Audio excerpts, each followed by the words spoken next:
ಚೆಲುವೆ ಬೇಲೂರ ಚೆನ್ನ ಚೆಲುವೆ ಯಾಕೋ ಯಾಕೋ ನಿನ್ನ ಬೇರೆ ಅಂತರಂಗ ಹಾರಾಡಿದೆ ಪ್ರೇಮದಲ್ಲಿ ಮಾಡಿದೆ ಗಾಢ ನನ್ನ ಸೀತು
ಚೆಲುವೆ ಚೆಲುವೆ ಬೇಲೂರ ಚೆನ್ನ ಚೆಲುವೆ ಯಾಕೋ ಯಾಕೋ ನಿನ್ನ ಬೇರೆ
ಚೆಲುವೆ ಬೇಲೂರ ಚೆನ್ನ ಚೆಲುವೆ ಯಾಕೋ ಯಾಕೋ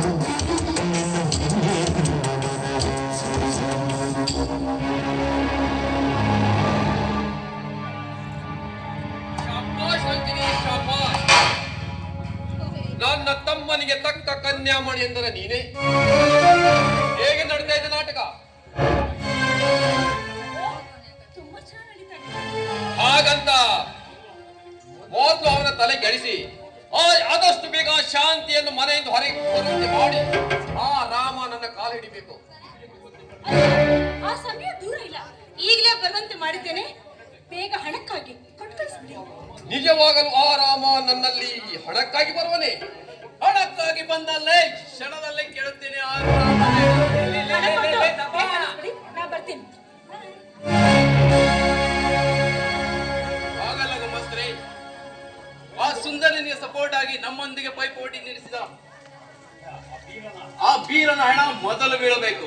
ಆಮೇಲೆ ಆ ಸುಂದರನ ಹಣ ತನ್ನಿಂತಾನೇ ಬೀಳುತ್ತೆ. ಇಲ್ಲ, ಒಂದು ವಾರದೊಳಗೆ ನಾವು ಹತ್ತುವ ಎಮ್ಮೆಲೆ ಪಟ್ಟ ಅವನ ಚಟ್ಟಪ್ಪ ಒಳಗೆ ನಾವು ಎಮ್ಮೆಲೆ ಆಗ್ಬಿಡ್ತಾನೆ. ಆವಾಗ ನಾವು ಏನ್ ಮಾಡುದು? ಮೊದಲು ಆ ಸುಂದರ ಹೆಣ ನಾನು ಕಣ್ತುಂಬ ನೋಡಬೇಕು. ಆವಾಗಲೇ ನನ್ನ ಮನಸ್ಸಿಗೆ ಶಾಂತಿ ನೆಮ್ಮದಿ. ಆಯ್ತು ನನ್ನೊಡೆಯ, ಆಯ್ತು. ನಿಮ್ಮ ಮನಸ್ಸಿಗೆ ನೆಮ್ಮದಿ ಸಿಗುವುದಕ್ಕಾಗಿಯೇ ನಾನು ನಿಮ್ಮ ಬಲಗೈ ಬಂಟನಾಗಿದ್ದು. ದುರ್ಗಮ್ಮನಿಗೆ ಬಲಿ ಕೊಟ್ಟಂತೆ ಇಂದು ನಿಮ್ಮೆಲ್ಲರ ಮುಂದೆನೆ ಅವನ್ನ ಬಲಿ ಮಾಡ್ತೀನಿ. ಇದಕ್ಕೆ ಕೇವಲ 5 ನಿಮಿಷ ಟೈಮ್. ಬರ್ತೀನಿ.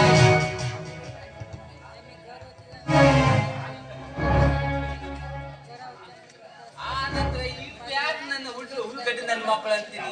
ಯಾರೇ? ಆ ರಾಮಚಂದ್ರ ಬಿಜಾಪುರಿ ಅವ್ರಿಗೆ ಸರಕ್ಕಂತ ಇಳಿ ಬರಿ ಹಾಕಿ ಬರ್ರಿ.